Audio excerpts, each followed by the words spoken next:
கொஞ்ச நாளாகவே தேடிக்கிட்டே இருந்தேன் இந்த கரிசலாங்கண்ணி கீரையை. பட் இப்போ தாங்க கிடச்சிருக்கு.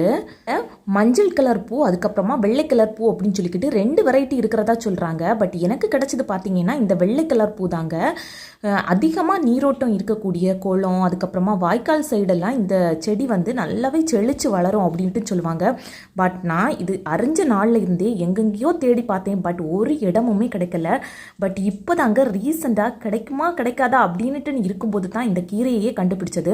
இதில் எக்கச்சக்க பெனிஃபிட்ஸ் இருக்குது அப்படின்ட்டுனே சொல்லலாம். முருங்கைக்கீரையில் எவ்வளோ பெனிஃபிட்ஸ் இருக்கோ அதே மாதிரி இதுலேயும் ஏகப்பட்ட பெனிஃபிட்ஸ் இருக்குதுங்க.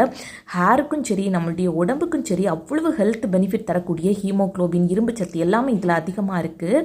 நம்மளுடைய முடியை வந்து நேச்சராகவே டை பண்ணக்கூடிய கெப்பாசிட்டி வந்து இதுக்கு தாங்க இருக்குது. இந்த இலையை நாம் வந்து கைகளில் நசுக்கும் போது பார்த்திங்கன்னா பிளாக் கலரில் வரும். இதை எண்ணெயிலையும் காய்ச்சி நாம் வந்து முடிக்கு யூஸ் பண்ணிட்டு வரலாம்.